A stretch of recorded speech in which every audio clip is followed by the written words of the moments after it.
There are 4 amazing shows I want you to consider for the People's Choice Podcast Awards, the longest-running premier awards event in the podcasting space, open to shows worldwide. You can vote at podcastawards.com and nominate the following shows. Writers and Illustrators of the Future podcast in the categories of education and storyteller drama. This show is based on the world-famous Writers of the Future contest created in 1983 by L. Ron Hubbard, and provides writing tips and art advice from contest judges, winners, and industry professionals for writers and artists wanting to take their next step, along with the needed inspiration to keep on going. Next one, The Centralist, in the category of politics and news. The Centralist is a much different news and political program. It is not opinion news, it's just the facts so you, the people, can make up your own minds on the different stories reported on. Listen as Joe Montaldo brings to you just the facts from trusted sources. Science and Beyond, in the category of science and medicine. Science and Beyond is a true science-based program that explores every aspect of science, from how things work to why we need science, and where science can't explain something, we go beyond to see if we can figure it out on our own how something works. The Outer Realm, in the category of society culture. The Outer Realm is a very popular show hosted by Michelle DeRoche and Amelia Pisano, with guests who are well-versed within their respective fields of ufology, paranormal, cryptozoology, and anything else that would be deemed otherworldly. Nothing is off limits in the Outer Realm. Michelle is an international public figure and has spent the last 18 years working in the paranormal. Her co-host Amelia is a remote viewing medium with 9 years experience working in missing children and cold and active murder cases. So go to podcastawards.com to vote for these 4 shows and any others you enjoy listening to. That's podcastawards.com.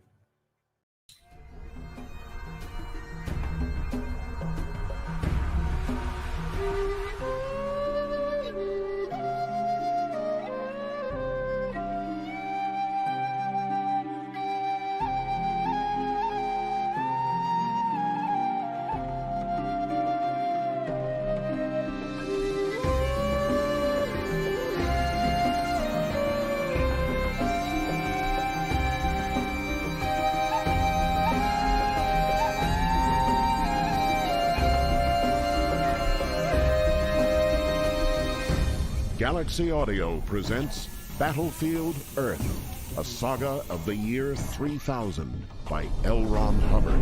Part 1, Chapter 1. Man, said Turl, is an endangered species. Man. Peace. Yeah, no, I love that. Sorry, guys, I had to play that. If y'all go vote for us, you can go over and sign up at the podcast. I'm sorry, my brain. Anyway, you heard what Emily said. Go over and sign up. Or you can go by the UPR website and just click on all 5 shows are listed. There's actually 5 shows. Chasing Prophecy is actually listed too. You can go over and just click on the show. It'll bring you to the site, and you can vote. It's not a big fuss or buzz. We got 5 shows up, so go vote for us. Yes, we like having shows up for for podcast awards, and we've been up for awards. We were up for awards with iHeart. We've been up for awards with podcast. I don't know why I can't remember the name of this thing. But we're up for their awards anyway. And then we've won 2 awards in New Orleans. So, hey, we like winning awards, especially if they come with money or a trip to, wherever. I'm just saying, I like that much better. But anyway, welcome to the Centralist. Michael Angley's with me. Michael Angley's with me. We might as well start out with this. Because I see COVID is up 165% in California. In the footnotes of the show, you'll notice it says Michael Angley predicted this 4 wees ago or 3 weeks ago. Oh, yeah. It said, we talked about this on the show about 4 or 5 weeks ago. And Michael was talking about it, how the Delta variant's going to spread. I don't know why. They keep saying that the southern states won't get their damn shots and the disease is going to go wild down there. But yet it seems to be going wild in California, where they're supposed to be more educated. Florida and California lead the pack. But I'll tell you something. We talked, what was the last show that we did? We talked a little bit about this. The Lambda virus, right? Well, the Lambda variant, which is out of Peru, they just found it in the wastewater in Las Vegas. So for their people have been coming and going through Las Vegas with this Lambda, really infectious. Worse, we haven't even gotten a Delta yet, and then Lambda is here. So it's going to be like this for a long time. And when's it going to be over? I don't know. Well, I'm not looking forward to it being over. I see, what was it, Pfizer is coming up for their third shot now, but the CDC says we don't need the third shot, which I didn't even get the second one. I got the Johnson & Johnson, but still. Johnson & Johnson's coming out with a booster. Johnson & Johnson say that they hold pretty well against the Delta variant, but, I mean, it depends on what you consider pretty well. I mean, you got to look at the numbers and what the percentage is. So, yeah, if you have it, you have a less likely chance of dying. But the problem with the Lambda one, they feel so far as of today that there's no vaccine that can fight it as far as we know. So they have to go back to the drawing board and, come up. That's another 6 months to 2 years. Trump is the one with the Project Warp Speed. He got a vaccine done in a timely fashion that was unheard of. It has never happened before. It's unprecedented. Never. Well, yeah, never. He did a great job on it, but the media still. Which all I ever hear about Trump in the media is that he's going to prison because it's company, and I'm like, I was laughing because I'm like, he hasn't even been indicted. The guys that indicted, and his lawyer said nobody's going to jail. They said this is a fishing expedition. There's just nothing really here. I mean, they're going after perks. I've never heard of any corporate guy going to jail over perks. Right. I gotta say, I mean, this is just total bullshit, is what this is. Especially government people. Yeah, they may make them repay money or something. Well, Trump hasn't had this problem. They didn't say Trump was even involved in the perk thing. Trump wasn't even running the company when this went down, so he's not really involved in this. But he's suing. Well, he's got to go give an affidavit. He's suing Facebook. He's suing Mark Zuckerberg is what he's doing. He's suing Jack, whatever his name is. He's suing all the social medias outright. He's not suing the companies themselves. He's suing the owners of the company for allowing this to happen because he said, and this is his words, not mine, that the people running the fact checkers are all liberals. There's no conservatives involved. There's not even any centralists or middleists involved or any independents. It's just all left wing. Well, that's illegal. I mean, you can't go around kicking people off of places when you buy a political ideology. That's illegal in this country. And it doesn't matter whether Facebook is a private owned company or not. You can't do that, people. I'm sorry to say. So it looks like he's got a good case against them. Especially Twitter. I mean, Twitter is so left wing, it's not even funny. The other day I said something on Twitter. What was it? I said, look, I'm tired of you lefty loonies and you righty crazies. I'm in the middle. I'm watching all you nuts run around. They wanted to kick me off. So I said, look, you kick me off, I'm going to sue you too. I said, because that's bullshit. You can't cook somebody off because of their political ideology. And they want to, but now they realize that they can't. Now that Trump's going after they can't. And then, so here's the senator in Arizona comes out and says, yeah, 2 days ago, I heard 250,000 vote discrepancy. Now it's 700,000 vote discrepancy. Mm-hmm. So now they found discrepancies in Arizona and in Michigan. And now it's looking bad. And it's looking bad in Pennsylvania since the information came out about, why the water pipe broke and everybody had to leave but the liberals. Everybody made all the GOP leave, but the liberals stayed there and were hauling out boxes and hauling in boxes. And it wasn't anything even major. So that's just, the more we get into it, the more this election stinks. And, I still blame it on Trump, though. I mean, everybody knew everybody was going to try to cheat in this election. Trump knew. He'd been saying it for a year. Oh, they're going to cheat. They're going to cheat. Well, you should have done something about it, dude. You should have made sure none of your people left. You should have made a big stink if they tried to run you out so that the media had to get involved and say, look. That's the bitch of it, huh? Even if you know something like that, the protocols all belong to each individual state and a lot of the ins and outs of how they count the ballots. And that's the thing. If they are intent on fixing an election, they can do it, man. You know that. And the Democrats weren't going to lose. They're going to win by any means possible. And they did. But it's unnatural. It's unnatural. But now because you got a guy in charge. But see, now they're all fighting and infighting. Down the city, a guy just won who's a big Democrat moderate. I mean, he's almost a Republican, and they want to get rid of the heavy liberals, man. So there's a war, just like we talked about a long time ago. What was going to happen with the Democrats after the election? They're going to go to war with each other, and that's what they're doing. And they are. They're having a meltdown. I mean, they're seriously having a meltdown. So you got the progressives on one. So the progressives just cracks me up, by the way. It shows you the hypocrisy of the left. So the liberals, they went and what was it, 2 weeks ago? They went to D.C. and were protesting because of global warming.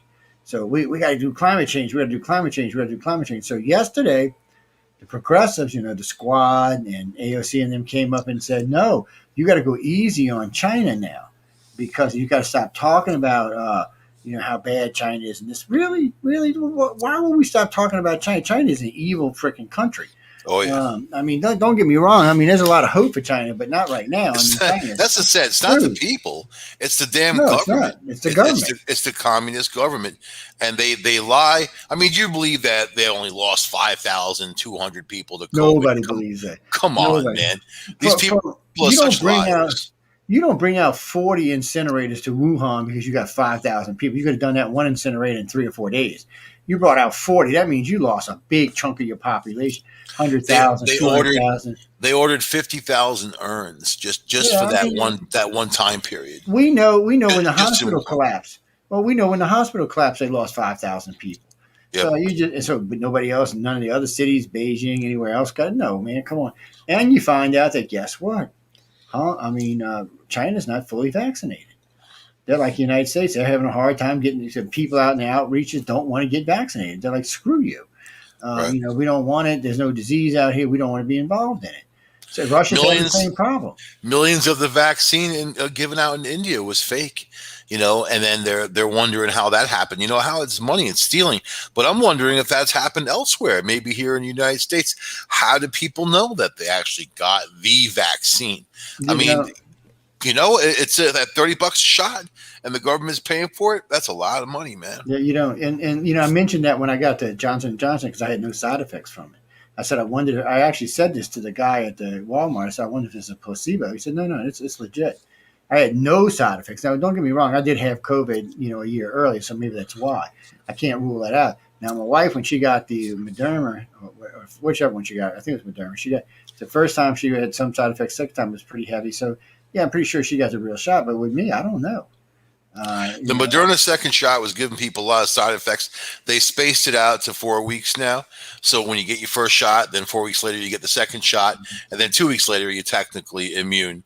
You are considered a previous positive, but they only gave a 90-day window for previous positives because they had figured that a previous positive could also get, the other variants and the other versions. But in the antibody tests and all the other work that they've been doing, they said that initially the people who got COVID, that they didn't have any vaccine and they were able to fight it off because their immune system bounced. They said it was like a snap and a super response from your natural immune system. They said that the antibodies from those people would be the best to have antibody therapy and get away from vaccines and get away from pharmaceutical companies and all the other stuff. And England, they're trying to have a pill. They got 7 different methods now. They're trying to make a pill. So if you get COVID, you take the pill, bang, and it protects your lungs so you don't die. It's like Amelia said she had gotten some side effects when she got the first shot of Pfizer. But the pill thing is like what is it they give you? Now, if you go to your doctor within 3 days of getting the flu, they can give you this pill or this shot, and bam, the flu's gone like within a day. But if you wait more than 3 days, there's nothing they can do for you. So they tell you that. But a lot of times you don't know you have the flu. Like when I get the flu, a lot of times I don't know it until I'm like to day 4 or 5, Yeah. So it's one of those things that we got to deal with. But, the thing that bothers me about Pfizer and Moderna, see, Johnson & Johnson was a more traditional vaccine. So I can understand why it may have issues with some of the variants. That makes sense to me. But the Pfizer shot and the Moderna shot's not supposed to, because of the simple fact that it doesn't go after disease, it goes after what it looks like. So it's all the little knobby spikes on there. Well, as long as COVID has those, it's supposed to go after that. So, but if a new variant comes out that wears those off, and it just becomes a rounded thing without them, it's not going to recognize it. They're all designed to do the same thing, to boost your immune system. Yeah. They're all designed. They actually were cancer drugs initially. Yeah. So, they were before they were cancer drugs. They were. Well, it starts with a B. They were using. They weren't even drugs yet. They were just experimental. So it was something that they had drawn upon. But it was just a brash, got to get to this finish line type of thing. And but now we're seeing these other variants. But let's say Lambda comes along, and we don't have to say it's already in England. It's already here. Obviously, if it's in wastewater, and this is how deep these guys go, dude. They're testing the wastewater in Las Vegas to look for strains. But if you imagine all that water and filter it out, but you found that strain which meant it's omnipresent in Las Vegas.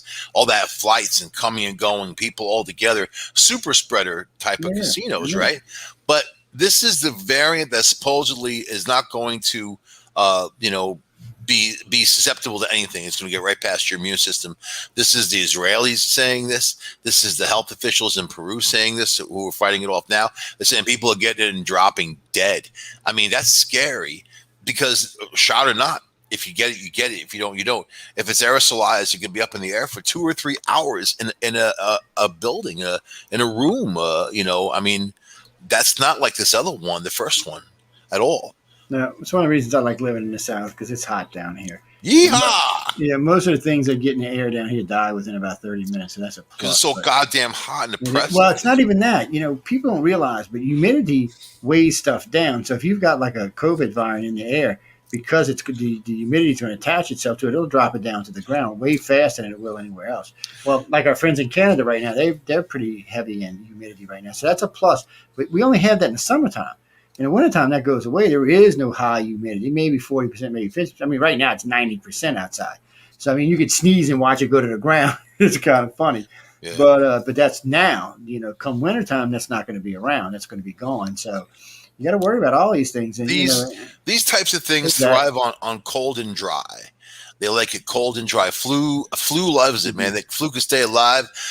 Plain old flu can stay alive for a couple days on a shopping cart.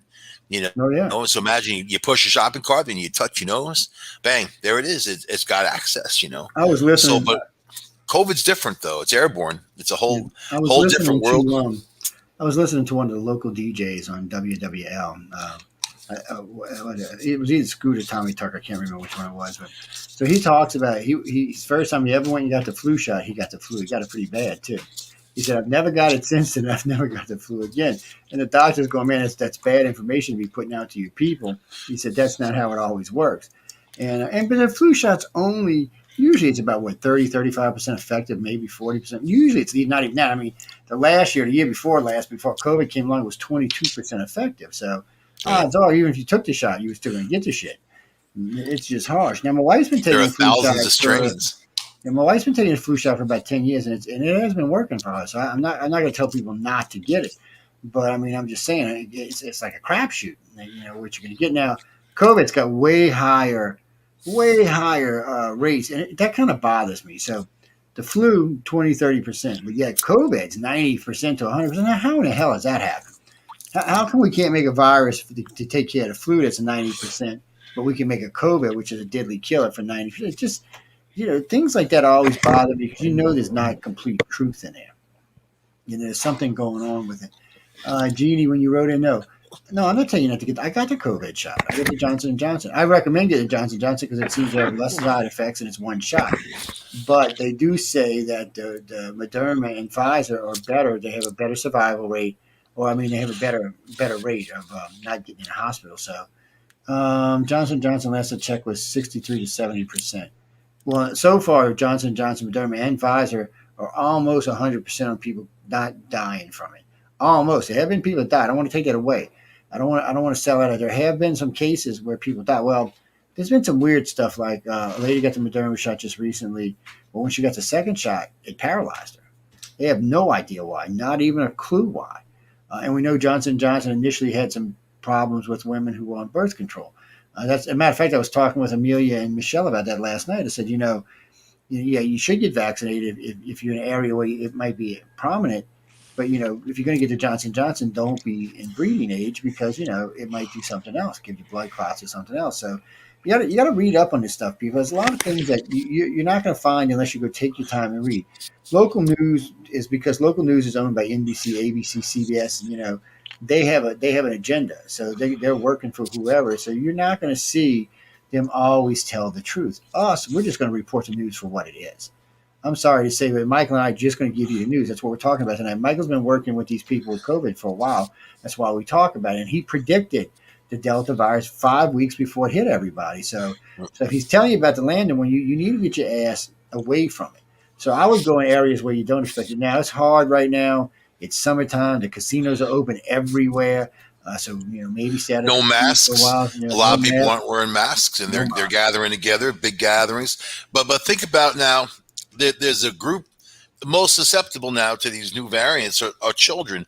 So it wasn't affecting kids as much, the original COVID. Now this one, the Delta one we're talking about is, and the problem is there's no vaccine for children from 0 to 12. They got nothing. And talk about super spreaders, man. They go to school, they go to camps, they're in large groups with other kids. You can't keep kids apart. It's very difficult. So that's going to be a whole thing. Then you're going to see a lot of community spread because of that. And we're going to see the rates and numbers go back up. But look at COVID this time last year in July. It's exactly the same. The same numbers, the same everything. And then right after that, July 18th last year was the big spike, man. Boom, it went right up like a roller coaster. This thing's alive. It's trying to stay alive. It's mutating to get around our immune system. It's more intelligent than people think, man. It's actually pretty alarming. The good thing about normal, this is, let me just say, the normal COVID virus mutates maybe twice in its entire lifetime, and that could be several years. This thing's mutated dozens of times already, and that's pretty amazing in of itself. It is, but in the long run, that's good for us. And what I mean by that, ladies and gentlemen, vaccines or viruses that mutate quickly usually mutate themselves out after about 3 or 4 years. So that's actually good science. That actually does happen. But ones like Michael was talking about, the other ones that go 1 or 2, 3 times, sometimes they can linger around for a decade just because they're really slow to mutate. The ones that now you got to remember this too. By saying what I just said, it's quite possible in another year this virus will mutate itself out. But it's also quite possible that it comes in a strain that cannot be treated. That's what they're thinking about the Lambda, unfortunately, and that's something that they don't even know yet because there's still, the information I see from the Mayo Clinic, and then believe it or not, I trust Israel for this medical information. They're doing a great job, and they've got variants that have broken through their vaccine. They claim to be the most vaccinated country, but yet, here you are. You're still seeing people die. So nothing's 100%. Now, like you said before. One of the scary parts and not scary parts about this is sometimes we get lucky, and a serious variant like that hits somebody and it doesn't kill them, and it shows a natural immunity, which can be used to treat people with. That's why when I first got COVID, because I got the really horrible strain. I got one of the worst ones there was. And it was so funny because, it really just whooped my ass. Like I said, I put my wife in the hospital for 11 days. The thing about it is sometimes they can take your plasma and use that to treat people. And I've been watching. I actually offered mine, but the doctors were like, no, it's been too long since you had it, which was fine by me. Don't take no blood if you don't need that damn vampire blood. I've been in enough hospitals not to want to be vampired out every time I go in. It's like when you stay in a hospital for a couple of days, like at least twice a night in the middle of the night, you got your arms, they're coming to get blood, man. It's just ridiculous how much blood they take. And in this case, these viruses are spreading.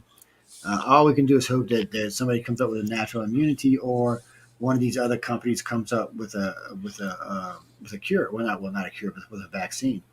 And we got to wait and see. That's the problem. It's a waiting game. And Biden's administration doesn't seem to be as keen as Trump's was on getting to changing the vaccines. No, they're not at all. They thought it was going to be over, dude, and they were going to declare victory, man. They were sitting back waiting for it. Okay, we got the vaccines out there. We beat it. The Democrats beat it. This was going to be their war drum, right? Now the cases are going up like you wouldn't believe. All right, day before yesterday, I think we were at maybe 9,000 cases. It's been hovering 9,000 cases a day. Yesterday, 38,000 cases one day. So you're seeing the spike. You're going to see the spike in every state. Florida and California right now are the worst. Nevada's coming in. Texas is coming in. These states have a lot of daily positivity rates. And then other countries, not just us, dude. Look at Russia. Oh my God. So Brazil was fighting the Delta variant, and Brazil's got, they've lost thousands and thousands of people too, man. They're almost at our number, believe it or not. We had 600,000. Brazil is catching up. So, but they are now fighting the Lambda variant because they're right there with Peru, and then people just dropping dead. But they have to approach this like they approached the Spanish flu. Which was a bird flu back in 1918, and this is the last time we've had a pandemic like that. And what did people do? They wore masks. They stayed away from one another. But there was less people back then. It wasn't as dense. It was 1918. There wasn't much going on. There was no air travel. So different circumstances, man. Now, people, what I like about this new map, let me get where I can see it better because I can't see it on that little screen. I can't see a dang thing on that little tiny screen. Well, they can blow it up. We old, man. Well, no, they can blow it up full screen now. I'm looking at it now. Blow it up. So if you look at the map, you'll notice there's dark blue spots all over the map.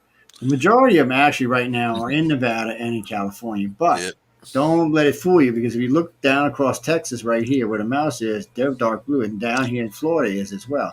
And then you got to look, it looks like a little spike up here and then up here in the upper part of New York. So you can see it. Now, you can also see spots, the white ones, where there's nothing going on at all. And then you see places like Louisiana and Mississippi where they're light blue, where there's still cases, but they don't seem to be booming yet. And I say yet because, like, we just went through down here. We had Essence Fest was in New Orleans at 4th of July, so we had a lot of visitors in town. And then, the casinos are all open here completely. I was just in – Linda and I went and spent a day in Vicksburg, Mississippi, 2 days actually. We went up there, and we went to these casinos. Now, these are older casinos. They've been around a long time. We got all new casinos down here because Katrina wiped them all out. But these are older casinos. We didn't even want to stay. The places were nasty. They were dirty. You felt like you were going to get some disease being there. I mean, really, you did. I mean, and look, I'm not hating on y'all Vicksburg up there, but still, man, y'all need to get your shit together and clean them casinos better. You would think they'd be sanitizing. Well, because the governor said, "Oh, it's gone now, and you're good." Nobody wearing masks. Well, that's what they said. 2 people wearing masks. Yeah, but they still have the hand dispensers out, which is cool. So you can clean your hands from time to time. People. One of the things I've learned since COVID started, I was always sticking my hand in my ear, scratching my nose, rubbing I don't do that anymore. My hands rarely get around my face unless they've been sanitized. For the simple fact that was one of the best ways to catch it. Now, you can catch it in the air, if you're there. Fortunately, like Mike and I was just talking right now, the air is real heavy here right now, so it's coming down off the air real quick and settling on the ground. So you have less chance of catching Vegas, dude. Imagine in the casinos, no open air, just people inside smoking cigarettes, dude, on top of that, Vegas, man. Yeah. But thousands of people inside all together breathing the same air. And then they found the Lambda variant. They found the Delta variants there. These are people who are coming and going, and they're going to bring it back to wherever they came from and spread it there too. So, and then keep in mind right now, there's less testing. They took down all these testing sites. In the poor areas, there's no testing anymore. So this thing is going to plume. And by the time they say, oh, my God, I can't believe what's happening, it's going to be too late. And we're going to be playing catch up like we did last year. Now, this map right here is just male, female. And you can see the real spike here was in January 21. It's come down to here. But Mike's right. If you go back to July, you'll see here you are, July 20, right here. You can see the spike already starting. So we're down here in March, and then here's May. We start going up. Boom. Here's 4th of July. We go back. Oh, look like we're going to settle down a little bit, and then bam, we up through the roof. Yep. So you're going to see this, people. All I can tell you is don't drop your guard. Is the best thing I can tell you right now. Act like it's still going on. If you don't want to wear a mask, fine, but pay attention to your environment. That's like people need to get vaccinated. Yeah, they need to get vaccinated. I hate to say it, but you do. At this point, I think you're going to be safer. Now here we go. Lovely map here. If the Lambda is purely can get around vaccines, that's something other. You know what I mean? They're making booster shots as we speak for the Johnson & Johnsons, for the Moderna, for Pfizer, and that's going to be readily available. What they said, maybe around September. So I mean, not too soon, a couple months away. But it depends. It's a race. You got to. I mean, you have a new variant. It's going to be more deadly, more infectious. There's still 2/3 of the country that's not properly vaccinated. Yeah. 1/3 no vaccine. Another third only the one shot, and that doesn't mean anything. After a while, so the one shot might give you a low percentage of protection, maybe 35% against the original strain, not these other ones, though. So they need to determine, a lot has to happen, man. But remember last year, Joe, the CDC, it was Renfield in March, said there is no threat to the United States of America for COVID-19. We have nothing to worry about, nothing. And then thousands of people died. We lost almost 600,000 people since then. Yeah, we're at 604,000. So I'm looking at this map now. Ladies and gentlemen, what's interesting about this map, it does prove the vaccinations do kind of work. Because you'll see here, it says last 30 days, you see a spike. But here's the last 30 days as well in deaths, and you see it dropping significantly. So people are still getting sick. They're just not dying from it. The problem is it takes a few weeks to get those numbers. There are people now clogging the hospitals and on respirators. So you're getting to that, in some states you're getting to that same situation, but it's not really bad yet. But if Lambda comes along and is more infectious and yada yada yada, does all these things, that could be a whole game changer. You know what I mean? Now, according to this, 67% of the adults in this country have been vaccinated. That may or may not true. I'm thinking first shot. I don't think all of them had their second shot. Right. Half of them are properly vaccinated. 1/3 of people are so-called properly vaccinated. The other 1/3 only had the one shot and they didn't go back to get the other shot. Then you have another third that has no vaccine whatsoever.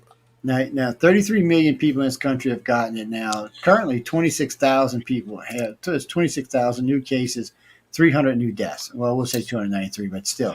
So we're pumping through here, guys. We're going through these charts. We're just showing you where we're at. So next week when Michael and I come on, or 2 weeks from now when we come back on, we're going to be doing this again. Now, if there's a drastic spike, we're going to tell you, look, you should have been getting vaccinated because this is where you are. Now, some people don't need to because some people are in areas where they're probably not going to see it or they're retired and they're not going to be around, things like that. But if you feel like if you're going to do a lot of traveling, it's best to get it. Yeah, just get the shot. Go for the Johnson & Johnson. It's a one-time deal.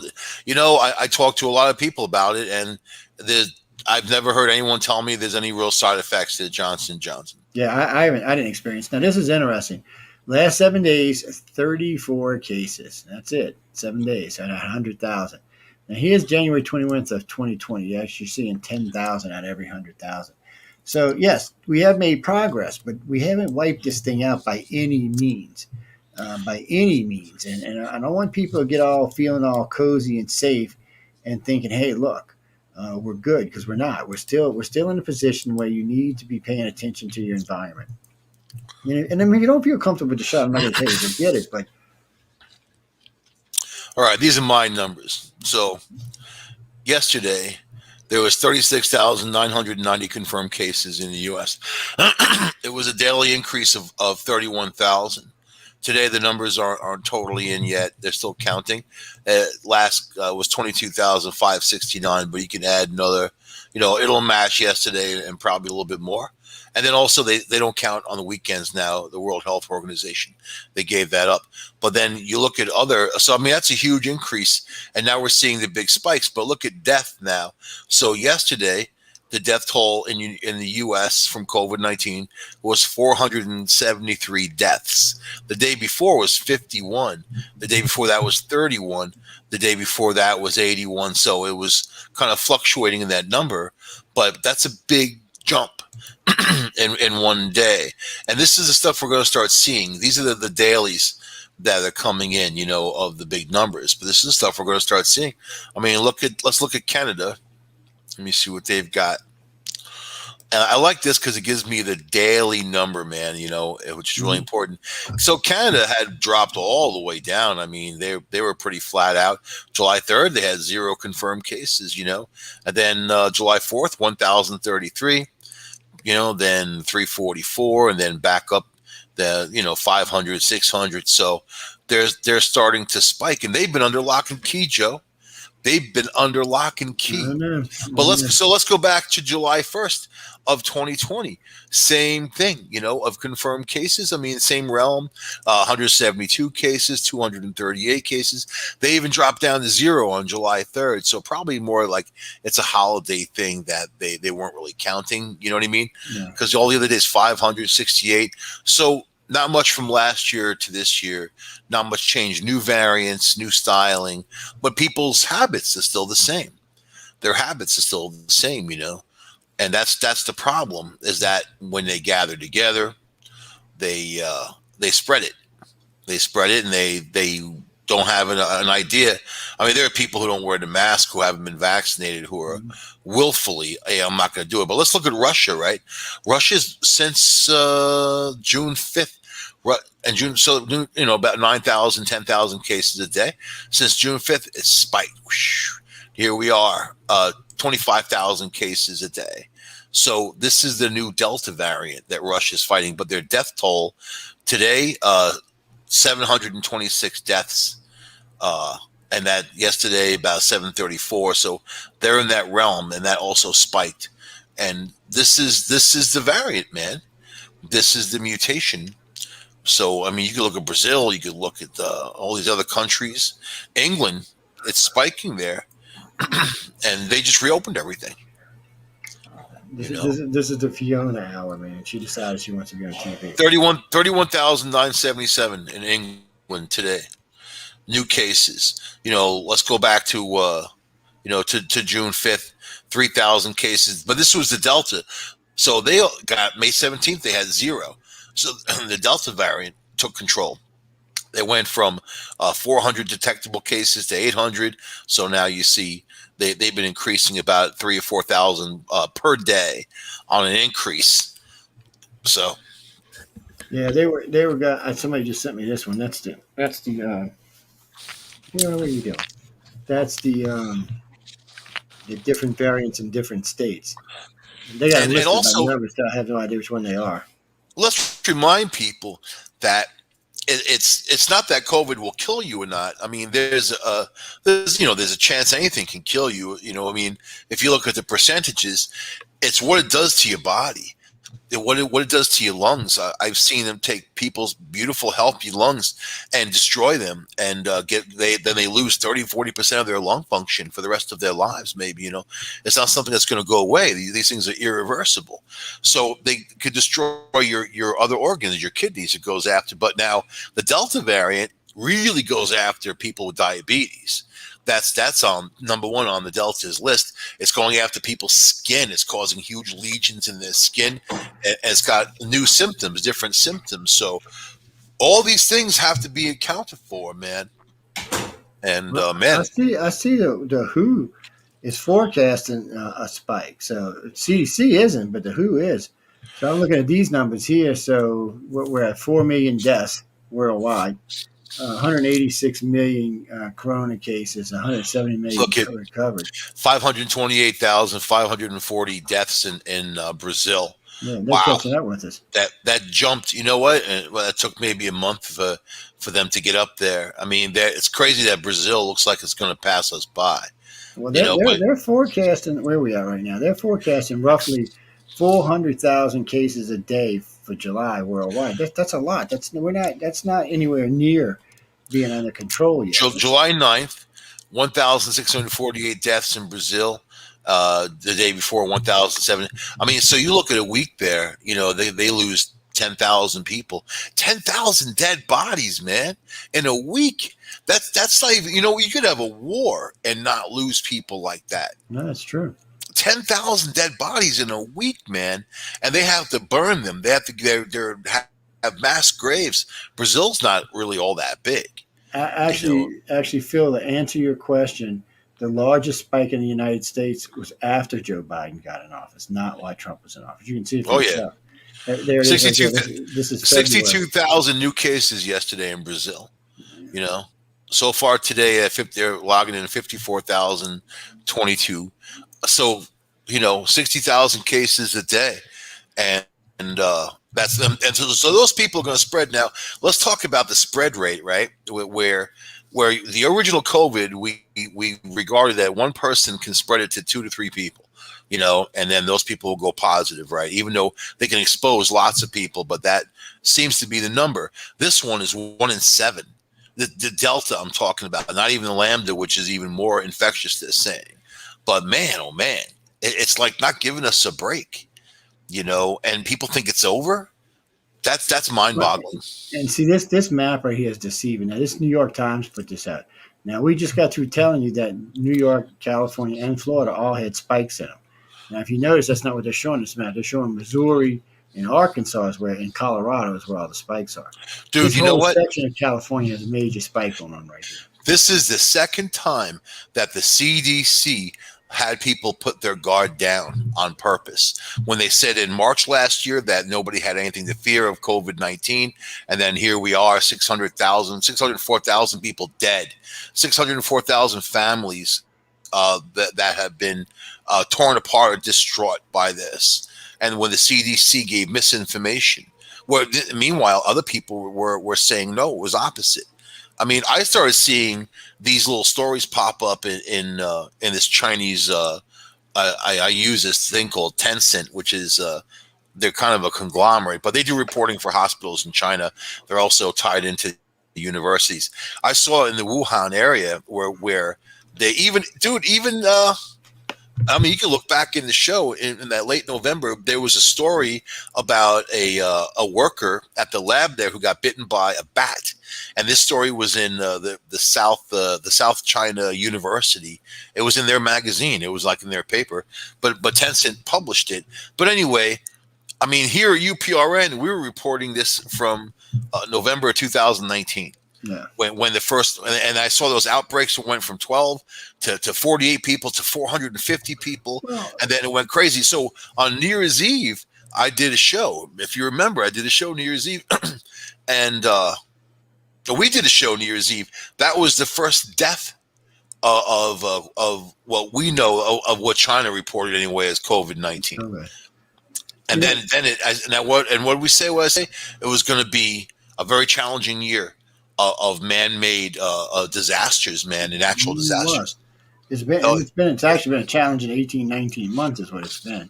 And it's strange, but it's weird. Like I was thinking about Zach smokes cigars. It is true, people. If you are a smoker, you have a less chance of getting COVID. Used to be, not anymore. You know why? No, actually still lower. You want me to tell you why? Because nicotine coats your lungs and it makes it harder for the vaccine to get in there and take hold. It creates a layer over your lungs. Yeah, the CDC actually came out and said why finally. They finally figured it out. And that's what it was. You ever see somebody smokes in their house? After a long time, you'll notice the walls get discolored because there's a layer of nicotine that gets on everything. That's what was protecting them. And yes, the overseas labs all agreed that if you are RH negative, you do have a lesser chance of dying from COVID. Even though the U.S. tried to say no, all the rest of the world said yes. So you got to watch now, because if it came from Trump, they would immediately play it down. But then the rest of the world's going, no, don't play it down. It's the truth. Several studies did in Europe, and Europe came back and said, no, it's true. That is true. Listen, if people want my advice, I'm going to tell them to do this, man. Wash your hands with soap and water. Throw hand sanitizer away. There's going to be a microbial war going on with bacteria from hand sanitizer. That's going to make COVID look like nothing if people keep using it, because it just makes bacteria stronger is what it does until they become resistant. With antibiotics. They prove that with antibiotics. The reason we have become resistant. They become resistant to all. But do the soap and water, use your mask. Don't go in big groups. If you're with groups of people that you trust, it's different, man. But I'll tell you, this is a war, man, and it's something that you really just going to have to kind of hunker down. But I don't get the CDC. They're giving the opposite direction of what they should be doing, when other people are out there saying, what are you even saying? But they did this before. They did it before, and politicians got an enormous amount of power because of this pandemic. Yeah, but they're losing it quickly, and it's bothering them. Oh yeah, man. The purple and the red states, they're through it. They're through it dealing with it, and they pretty much told Biden, "You can do whatever you want. We're not going back." England did the same thing. So did Germany. Like, Biden wants to go door to door, man. Did you see that whole thing? The last time I heard somebody going door to door was the Nazis going around taking people's guns away from them. I'm just not thinking that's going to go over. My cousin said exactly the same thing earlier today. That's weird, man. Yeah, because that's what it is. And Biden's trying to defend it. I heard him on TV today trying to defend it, but there is no defense for that. You can't go knocking on people's door and tell them they got to take a vaccine. That's illegal, especially one that hasn't even been approved by the CDC. Y'all forget this is a temporary thing. This is not got full approval by any means. And let me say that my cousin, he's just not some crackpot. I mean, he was in the Air Force for 26 years, and he was a colonel, and he actually he ran a base. I mean, and he was also Office of Special Investigations for many years. So, when he says something, I kind of take like, wow, because he's very thoughtful in the structure of what he thinks about, and he sees what's going on out there, and also the power. And there's people out there that love power. They love power, man. Christian, the reason I got vaccinated originally was because of my customers. See, we had special dispensation because I own a maintenance company, and we had several properties that we handled and several businesses that we worked for. So we still had to be out in the field. So it made our customers feel better that we had been vaccinated. This is the first thing they asked you, have you been vaccinated? It's like, yeah. We were still wearing masks, mind you, but we told everybody, yeah, we had been vaccinated because it made them feel better. They were worried that we might, because, I mean, come on, we're in, every day. I'm in Lowe's, like yesterday, I was in Lowe's 5 times, Home Depot 3 times. I was in different businesses all over the place. So, I mean, and I was in other homes. So you never know where we're touching or where we've been. So, yes, you got to be careful. And in this case, I want my customers to feel comfortable. Whether they're vaccinated or not doesn't matter to me. I want them to know that we are, and they don't have to worry about catching it from us. And that's all that really matters, because then they can relax and let us do our job. I had one lady walking around, you sure you have invested? Yes, ma'am. Would you like to see my card? She actually said yes. And I flipped on my phone and said, here you go. She's like, oh, thank you, sir. And she instantly got at ease and went back and left me alone, let me do my job. But nothing. How do they know that's real? How do they know? I mean, you can print them up, and most of them are written by hand, So how do people know that? It's just for reassurance, It is. It's just for reassurance purposes. Now they're trying to make some kind of passport and augment things. Go either. Too many states have already made. 35 states have passed laws now that you can't tell people they have to have the shot, or you can't ask them if they've been given a shot. Because I remember when Delta told Atlanta, because Delta's got a big hub up in Atlanta, they were like, "Oh, well, we're gonna make the passengers show us a shot." And Atlanta said, "You can leave our state, our city." And it's it's the second biggest hub in the country. So they were like, "Oh, well, never mind. We're going to let them on board." Because people aren't going to go for that. The U.S. has 601,231 deaths so far. But look at India. I mean, they went to 405,939. They did half of that within, 5 weeks, 6 weeks? Yeah. I mean, and if they don't slow down, they'll pass us up. So, I mean, and they're burning bodies. I mean, I looked it up. I looked up the size of this is how crazy I get with research. I looked up last year the size of smoke and how big COVID was, and if COVID could ride on smoke and get further away, and because it could live for quite a while once it's outside the host, several hours. They were saying 5 to 7 hours, maybe even longer. But so. It's and then this January the CDC gave direction that people who smoke cigarettes or whatever could spread COVID easily because it can ride the smoke, But if you're burning bodies that are COVID positive and they died from that, how do you know that you're not spreading it through the air? The WHO said that it can't live in a temperature over, I think it was 105 or 110 degrees. If you believe that. Well, no, nothing can. There's no. This is a fact. Don't say that. No. Look at prions. Prions can survive in 4,000 degrees. There's no disease on the planet that can live over 162 degrees. None. Never been any. There's never been any. This ain't even the CDC. This is OSHA, and OSHA's not like the CDC. They will every restaurant, every guy. That's why food has to be cooked to 162 degrees. That's why it has to be that way. That's because no virus so far has ever survived past 162 degrees. So prions can, and prions will cause mad cow disease and all that. It's a disease, you know what I mean? No, that's how they kill mad cow disease, by heating it up. That's a whole. No, they bury them. Then they got to bury them on the farm too, because they can't put them anywhere else. I mean, they can't burn them because they discovered that they can survive. I have to argue with you with that, because one of the things we were taught is if something comes in, that's why, because the mad cow disease, if a cow comes in, it has to be cooked to 160 degrees because it kills it. They already proved that. I don't know where you got that from, but they proved it. And so far, nothing on this planet can survive because it disintegrates it. That's why. There's nothing that really is stable enough that it's not going to disintegrate at that particular heat level. And even if it's not that, at 200 or 240 degrees, nothing's surviving that. Not even metal surviving that. Prions resist digestion by protein cleaving enzymes, may remain infectious for years when fixed by drying or even chemicals, can survive 200 degrees centigrade heat for 1 to 2 hours and become glued to stainless steel within minutes. And they're resistant to ionizing radiation.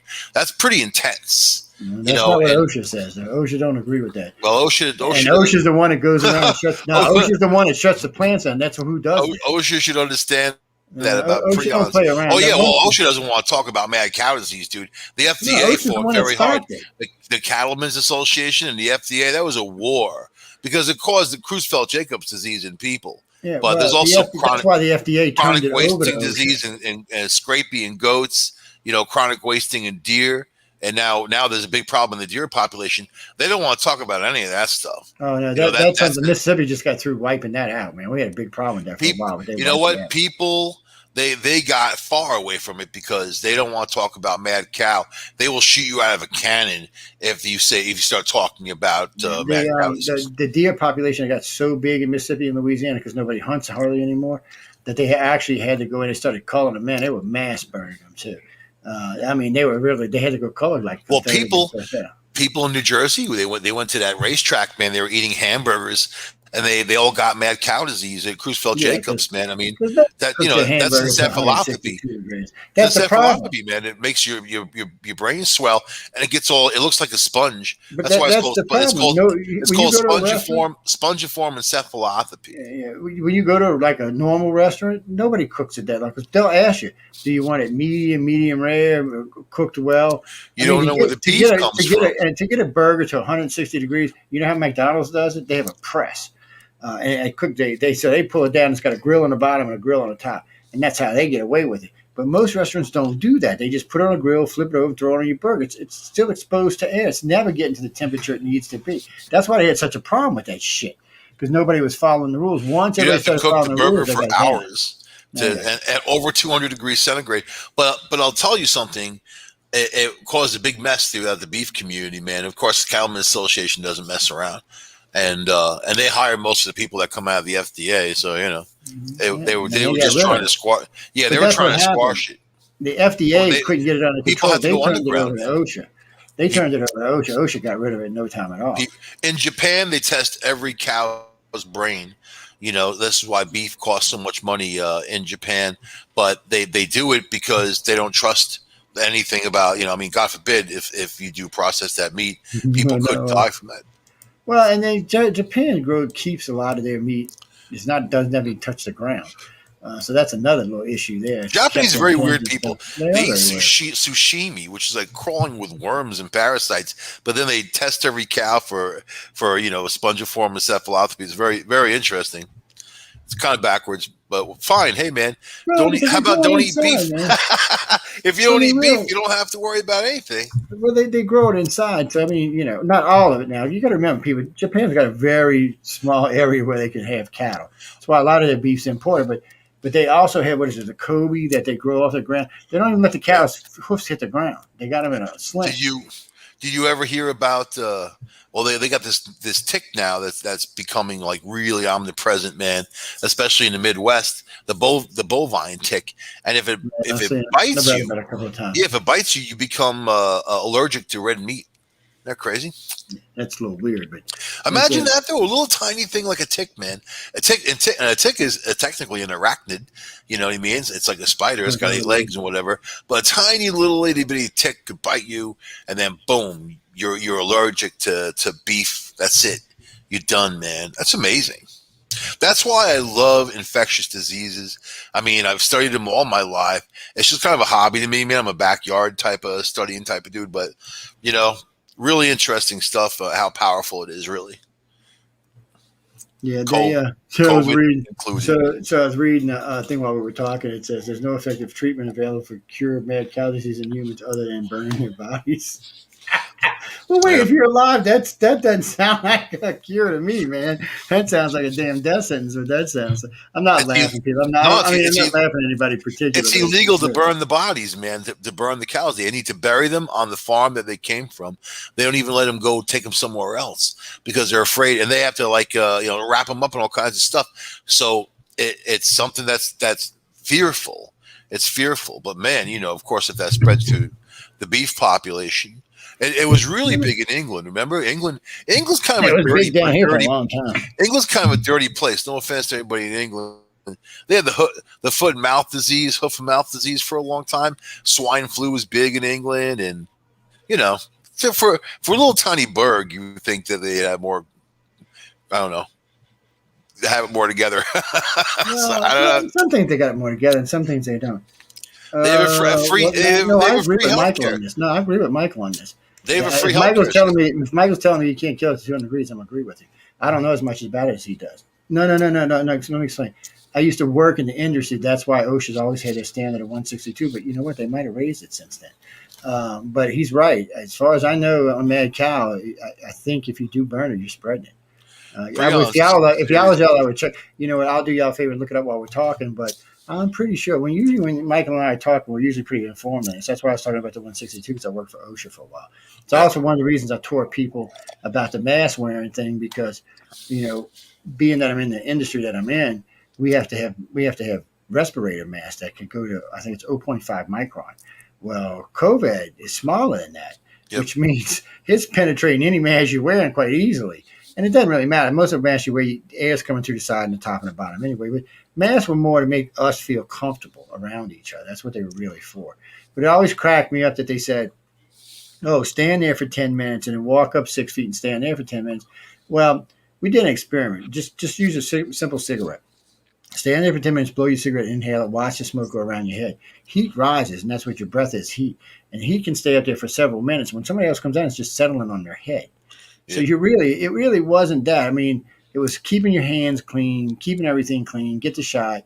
What was that, Jack? I'll look, but I would bet money Mike's right on this. No, we don't. It's just one of them things. Hold on. I just read you the facts. Let me hold on. It just came up. Okay, the rendering process, cooking off dead and often disease-ridden animals used to make the supplement for animals' feed cannot kill the infection. It can only serve to spread it. That's their official thing. So, guys, like I said, that's why we do research, people. So here it is, right? Here's another one. For you. To destroy a prion, it must be denatured to the point that it could no longer cause normal proteins to misfold. Sustained heat for several hours at extreme high temperature, 900 degrees and above Fahrenheit, would reliably destroy a prion. Yeah, that's putting them in incinerators, and that's what they did out in Wyoming and I forgot the other state. There was too many of them to bury, so that's why they did it. And they used incinerators. They weren't burning them in big bonfires out in the yard. That would have spread it all over the place. Y'all go read for yourself. I mean, I just pulled it up. There's several different sites that talks about this. You can check it out and see. But anyway, we're gonna switch gears here. People should. It's chronic wasting disease. It's a very, very interesting subject, man. And also the cover-ups that has happened from government cover-ups is staggering. And, they try to pass it off, but, hey man, a lot of people died from Creutzfeldt-Jacobs that didn't need to die. And then, I don't know, just the whole system, you can go on YouTube and find people who worked in the meat industry who freely talk about it now, of what they had to go through and the government, pushing to keep it quiet. What's that? Well, no, we're getting ready to talk about Biden in a few minutes, but no, I mean, just type in male cow disease and how to kill it, and it'll tell you what we're talking about right now. It's real simple. I mean, there's no. Well, if I thought Mike was wrong, I would argue with him, but I'm sitting here reading while we're talking, so there's no reason to argue about something that I already know he's right about. It's just a waste of my time. It's well, actually, you know what? The CDC does have a standard on this, and they'll tell you too.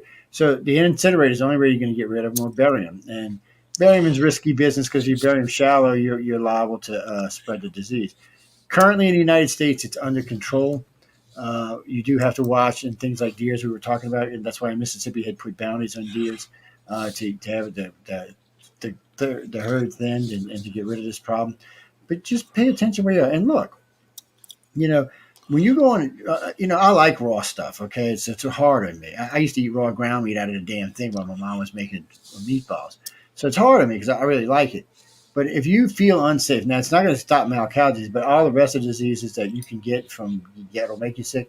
That's why the microwave was really invented, because it'll kill almost every disease there is. It's 1,000 watts. It's producing a massive amount of heat. So yes, if you McDonald's, a matter of fact, McDonald's started, even though they cook their hamburgers at 160, I think 170 degrees, they actually microwave the hamburgers now before they give you, because that's why they taste so shitty, before they put them out there, because it kills any disease in there. They're not worried about mad cow disease because they're testing before you ever get it. I guarantee you, big companies like that are testing their ground meat before you ever get your fingers on it. So why is it that all the characters for McDonald's are like these evil Hamburglar? You got the Grimace. What is? I mean, a grimace is a smile a dead person makes when they die. Like their little lips are like curl up at the end. Was weird. And the guy who originally owned it wasn't like that. I mean, he sold goblins, and then the dude selling you the food is a clown. Well, that's true, Mike. Zach, I can agree with that. I can't say that on the air, but I can agree with you 100% about that. I worked for him for a little while, and they pay you managers real good. I'm not going to lie, but you know what I taught him? I used to take the what we have, like, fajitas and stuff, or if we were making breakfast burritos, I would take the burrito wrap, put it in the bottom of one of our French fry things, and push it down and make a thing and make me a taco salad. That worked. They were like, I still remember when my supervisor came. He said, "What are you doing?" I said, "I made me a salad." He said, "It's really good." I said, "It is." He said, "You think we can sell it?" I said, "No, home office ain't going to go for it." But it was really good. And then we went and bought us one of them round baskets so we could make them all the time. Yes, it was fun. But and they paid me good. They paid me. I made $100 a year for Mickey D's plus bonus of about 80. So I was making $180. We're talking 35 years ago. That's like making 600 G's today. They paid me really well, but it's just, it's one of the things. Burger King flame broils a hamburger, so they're not even getting all whatever, not hating on you, Burger King, but flame broil is not exactly getting to the heat you really need to get rid of most. Come on, man. I like my burgers medium, I do too. So that's my problem. So yeah, they want it to be like really pretty much way done. Yeah, because they want to make sure there's nothing dead. But don't you want a juicy steak? Don't you want that medium? Oh, yeah. You know what I'm talking about. Yeah, when you go to like the Harbor or one of these places where we go after we've been drinking all night because they serve these big thick burgers. Well, man, mine's usually almost rare in the middle. I love that damn thing, especially when I'm drunk. So if it's got anything in it, it's probably killing me right there. Right, but that's just me personally, and I like my steaks medium to medium rare, depending on what I'm doing. And so you got to be careful with that kind of stuff. But yeah, I live in a state where they actually test for everything because it's a big beef state, just like Louisiana is a big beef state. Texas is too; it's a big beef state. So they really stay hard on making sure everything's clean and well regulated. But that's not all states. A lot of states aren't like that, and a lot of states are buying beef from other states, and they're just and they're buying the cheaper cuts because they're trying to get it in, and you don't never know where that shit's been or what's been on. And so it's always good to know your source. It's important for your body to encounter bacteria just to be able to fight it off and be strong, Y'all remember when they came out against the bacterial soap saying that it's making kids and people's immune system drop down just like taking too many antibiotics? Absolutely. Yes, that's part of growing up is the body gets exposed to stuff and the body becomes immune to it. But if you don't give it a chance oh man, look. Oh, Fuddruckers had a good burger, man. They used to have it. Well, there's no more down here. But they used to have a good burger. And see, theirs was like medium. So, it's always a little red in the middle of it. I mean, man, burger was about yay thick. Had that nice salty bun on it. Yeah, it's good stuff. For me, burgers on the run, I like Five Guys, man. I hear In-N-Out Burger is the best. I tried to get it in Utah. In California, In-N-Out Burgers aren't that good. It was the middle of COVID. There was a line going down the street, and I don't have that kind of patience for a damn hamburger. They're really not that good. I mean, don't get me wrong. They're not okay. Let me be In-N-Out, isn't that good? Is that what you're saying? Yeah, let me be fair. They're a decent burger. But I come from the D South where, California. Wait. All right, beef is, man. I'm going to cut you off right there. 0 to 10. I'd give him a 6. 10 being the best, 0 being the worst. I give him a Where 6. do they rank in your 0 to 10 burger? I give In-N-Out a 6. 6. Yeah, yes, that's 6. decent. That's halfway. That's decent. So where does Five McDonald's Guys, rank? I actually know but in case y'all didn't notice, I know the owners of Five Guys. Five Guys, I give them about a 7.5. Five Guys, actually, this is so funny. They used to not be in the burger business. They used to be in painting business. They were Five Guys painters, yeah. And then they got enough money that they opened up the burger business. So, but they got really good fries. I like them damn salty fries they got. Oh, the fries are great. They make it different out. Yeah, and they're always packed out there. You see Chick-fil-A, the guy, I don't even try to get a Chick-fil-A anymore. I've never had it. But I don't. As chicken goes, I give it about a 6 too. But it's you not can't around get in. where I am. It's religious, man. The place has always got a line wrapped around it for 6 miles and shit. Wow.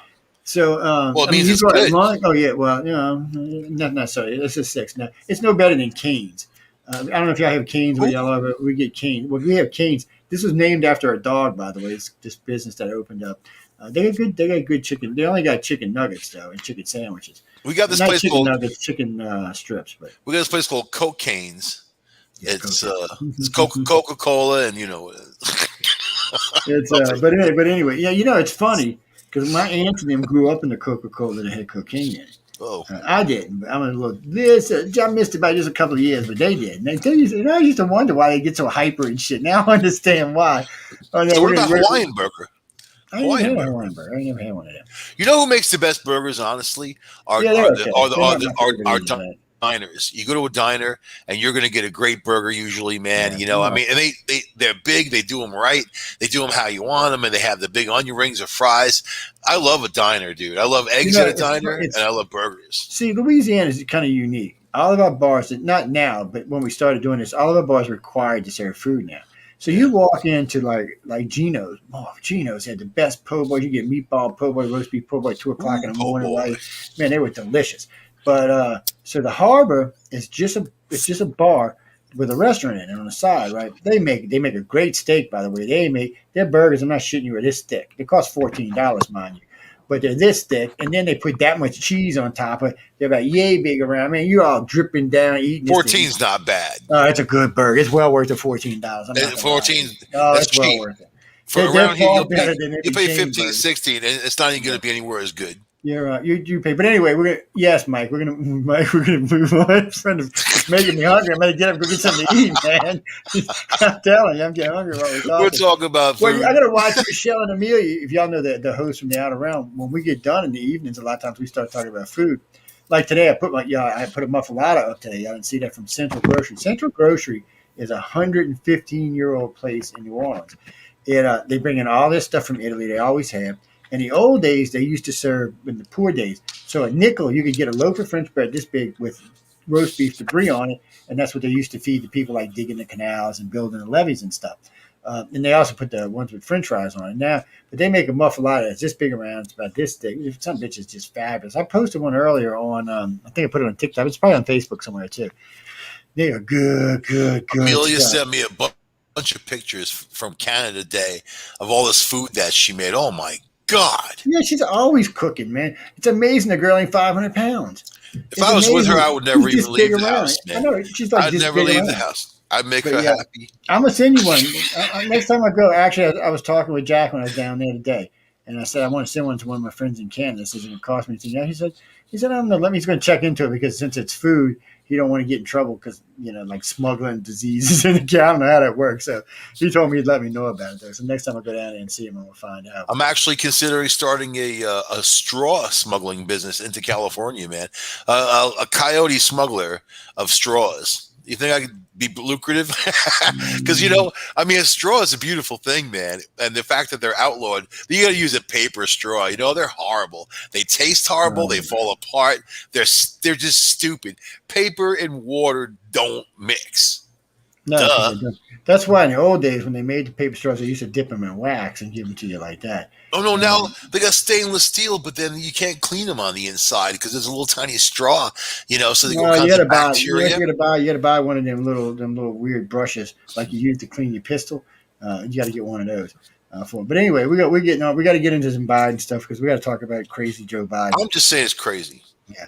So I heard today the business groups are bashing Biden over his new executive order targeting he what they call anti-competitive practices. So Mhm. he passed a new bill to whoops, sorry about that. I lost the whole screen there for a minute. Shit. Sorry. Damn. So he's going on and on about this. He wants to pass this bill, or he's passed this bill already. So these companies are like, wait, you're making it easier for China to compete. Don't you hate China? You're American. You're supposed to hate China. Oh, are they giving your son money? I mean, these people are pissed. They are just high. They got big businesses. Whereas Trump had trouble with big business because Trump was a maniac. But Biden's now having it because Biden's acting like he's like, well, a communist. He thinks he's Xi Jinping. That's what he thinks. I mean, wanting to go give people shots in an arm at their house, put an executive order on companies that they got to do things. He really does think he's Xi Jinping. And I warned you right in the beginning, he's not what y'all thought he was. I said, look, the man's got something to prove. He was so pissed. If y'all watched him under Obama, he was pissed all the time. He's always walking around like, always. He was pissed. He thought he should have been president. He thought he knew more than Obama, which he probably did because he'd been a senator for 35 years. And Obama made a lot of mistakes, but Biden should have been there helping Obama not make those mistakes. But not what Biden wanted to do. Biden was jealous. Now, Biden got to be president now, whatever terms, however he got in there, and he's going to show you people that he knows what the blink he's doing. Even though today I seen him with a picture like he was like this. Let me take my glass off. He was like, I was like, really? Trump was right when he said that Obama took Biden off the trash heap, literally, and put him in that position as vice president, and that he didn't, Biden's been there for what, 50-something years in D.C.? I mean, wow. It's exactly the way you said, though, that he was going to run it his way, but the guy's nuts. He's crazy. And you don't know who he's taking advice from or who he's telling to write these notes. See, that's what worries me. He goes out, he's got a little cognitive abilities going on at the meetings. Like, I want y'all to do this, this, and this, and they're writing it down. And they know later in the day he's going to be kind of goofy, so they just put whatever they want in those. I have never, I'm 58 years old, I have never seen a president or a guest of a president have footnotes on your lap while they were talking. That's crazy. That's like an insult to the guy next to you. Oh, well, you're not important for me enough to remember. Like, come on, man. Dude, get your shit together and step down. And then I'm calling Kamala Hillary, Jesus. All of Kamala's staff is basically quitting on her, saying she's a mad woman, she's insane, she's a crazy bitch. And that's why I'm attracted to her, man. I figured it out. God, Mike, got a crush on Kamala. Because she's crazy. You just got a crush on her because she got kahunas, that's all. I'm attracted to crazy women, man.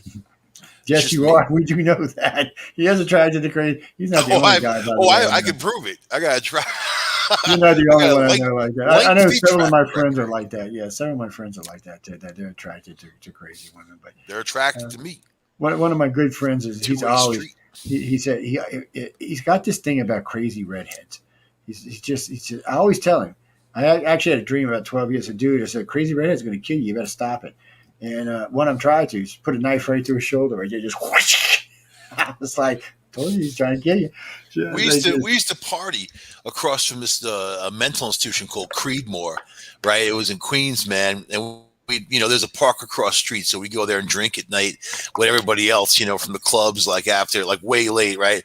So all these women were like looking out the window at me, like, "Hey, baby, how you doing?" Like yelling. This is like 1, 2, 3 o'clock in the morning, whatever the hell it was. "Hey, baby!" My friends are laughing because they know that crazy women love me. I would do very well in a place like that. Guys and girls, I want to introduce you to the woman I cheat on my wife. Hey, baby. Okay? Y'all can't let her know this. I cheat with this woman. I want to introduce you. Her name is Martha. She's very pretty. Martha. She is. Don't point that gun at me. But in her heart, she's a bitch. I just want y'all to know that. But that's Martha. Now that's Martha. I'm getting ready to buy Martha a mate called John. It's a 45 cal. And anyway, we're gonna wait. I thought about a 50 because I was talking to Mike the other day, but we're not get into that tonight.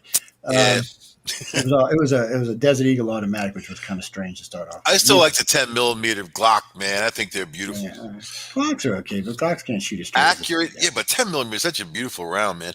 Accurate and reliable. That's the two things. Have you priced ammo lately? You better just go on with yourself. 80 cents a piece. Yeah, that's cheap shit ammo. You getting good stuff like the double grain. That's gonna be. I'm saying just for plinking, Yeah. Target Now shooting. that one I can get anywhere from 40 to 60, depending on what I use. 147 grain in it, not the 115 because I don't like it. But the new cal I'm getting is going to be 246 grain. They're about $1.05 a piece.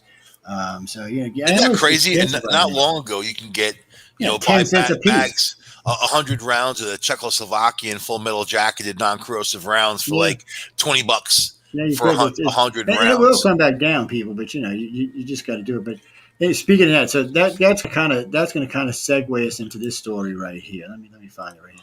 Man walks up and shoots a couple dining at the Houston Aquarium, then turns a gun on himself. Damn. All right. Here you are, you're sitting in the aquarium, you're having a nice steak or a nice seafood or whatever, enjoying your dinner.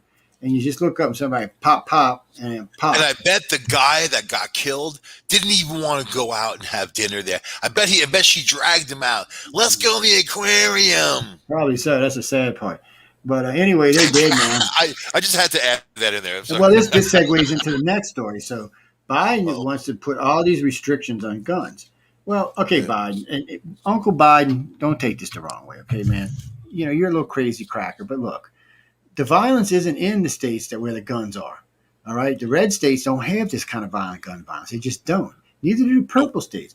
The states that have it is Illinois, California. New York. These are blue states. California. And these three states we're talking about have the strictest gun laws in the country. I mean, you can't even put more than 7 rounds out in California. It's hard. You got to go through a damn background check to buy ammo out there. Yep. So why? Because it's all about illegal guns, and they never want to go after illegal guns. They never say a word about illegal guns. They want to go after legal gun owners. There's 47 states that are going to get extremely pissed if you try to get into their guns. Just leave the guns alone. I agree with background check. Every gun I've bought up had to have background check. This one took all about an hour to get me checked. I got news for you, man. Upstate New York, there's gun clubs all over the place. People love their guns. There's hunters here. There's all that too. I mean, even on Long Island, So and I know a lot of Democrats who love their guns. I know people in Vermont that love their guns. So look at Vermont and Maine and Mass and all. They're gun-toting freaks up there. And they got open carry in states like that. They don't want to get rid of their guns either. But if they want to go after the loopholes like the gun shows, right, and the fact that a lot of states don't require much paperwork, sometimes none, for you to buy not handguns but rifles, But now like most states are saying, like, you go to a gun show. You still have to get the paperwork. You have to go to a gun dealer and get the paperwork, and then they have to broker the deal for you. So it's doing stuff like that, trying to keep guns out. It's kind of strange the way all that works. Now, by the way, Zach, I open carry a lot. But illegal guns, you can get anytime, any day, any night, any price. You can go right now in the city of New Orleans. There's 2 neighborhoods. You can go walk down right down, and if you got a handful of cash, you say, "Hey, look, I need a gun." They say, "What kind?" They'll even get you the model you're looking for. Now, it's going to cost you $1,000 in cash, but it's illegal and it's going to be yours and nobody's going to kill it. Now, I wouldn't buy one because you never know who to kill with them damn guns. Let's just say the average price for a 9mm Taurus on the street is probably around $100, $150. And they're dirty. They've been used in crime, but they're readily available. So it doesn't take much for these guys to get hold of a gun.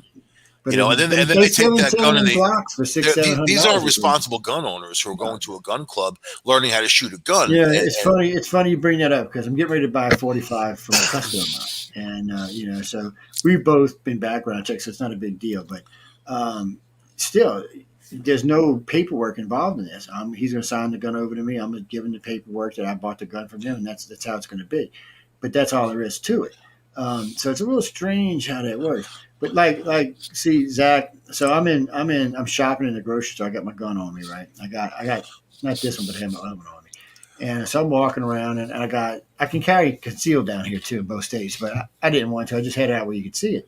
So I'm standing by the deli. Guy walks up to me and said, this is his words. "It is so nice to see you open carry. I feel so much better." He said, "You look like you'd take somebody out if they gave you any trouble." I started laughing. And I said, "You're probably right." So then I'm standing in the line, checking out. The 2 guys next to me said almost the exact same thing. He said, "What are you, ex-military?" I said, "Yes, ex-special forces." He's like, "Oh, see, it's so nice, man. Somebody goes crazy in here, you'll take them out. Our lives won't." And these people were actually appreciative that I'm walking around. They don't let me come on, look, I look like crazy some days when I'm not dressed all nice. I mean, I look like I'm in work clothes, my hair's everywhere, my beard's all strange, I'm wearing all kind of crazy. I'm not going to be a mask. Nope, apparently not. They tell, and so I go and my wife needed something in Walmart, and I hate going to Walmart. I just don't like the place. So, and at Walmart, I'm not hating on you. I'm sure there's a lot of people who love you. I'm just not a big fan. And so I run in. I forget I got this one. I got Martha on me, right? She's in this holster right here.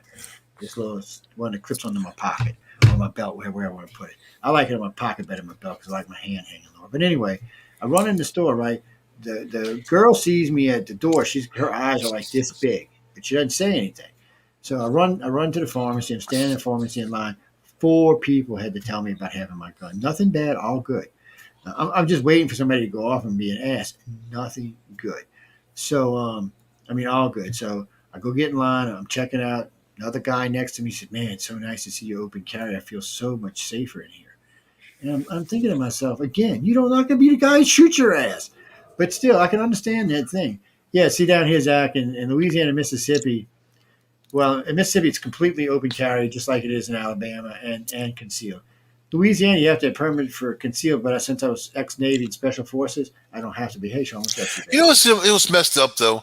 Like I was watching a video earlier about a guy walking through some towny park in Ohio, where it's open carry state, right? Open carry is okay, but he had like all these guns and he dressed up in the military gear, and what he did was scare the crap out of people there. And they don't know he's making some statement. They don't know he's like Second Amendment test. And here come 9 cops. They were all very professional, handled it professionally, but that's the type of stuff that scares the crap out of people. Or people, you shouldn't be looking like I went in the bank a week before last.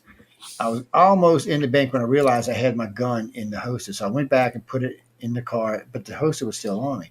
And the branch manager is a good friend of mine. She goes, "What's that for? To hold your phone?" I said, "No." I said, "That's to hold Martha. She's out in the car." She said, "Martha?" I said, "Yeah, my 9mm." And she's like, "Oh, thank God, because you can't bring it in." I said, "No, I'm not going to bring it in. I know better." Well, a couple of months ago, I'm in the casino. I had my 380. I mean, my 380 is only about yay big. You can't always see the little baby. And I got 2 of them. I got them from my wife, really. So I got it tucked in my back and the host in the back. I didn't even think about it the whole time I'm there. So I'm sitting down to go gambling, and I felt this thing jig me in the back, and I realized I'm carrying this damn thing. Well, you can go to jail for bringing a gun in a casino. It is highly illegal down here. So I'm kind of, after that, I got my chest out, trying to keep the shirt tucked, walking out the door real fast to go put it in the car. I've done that about 3 times. And you got to be aware of, like, Linda had my coat on one day, and I had a little 25 that I gave to a friend. I mean, come on, it's a pop gun. I mean, if you shoot somebody, it would probably even bounce off their ass. But I had it inside the coat pocket. So I went to hug her, and I put my hands in the coat pocket, and I realized the damn gun was in it, so I had to go bring it to the car. Because, I just don't want to get caught in a casino with a gun because you will get in trouble. So, but I walked in the hotel in Vicksburg. It's on my side. The guy's like, "Oh, man, that's nice. Can I look at it?" I said, "Nope." He's like, "What?" I said, "You can look at it like this, but you can't touch it now."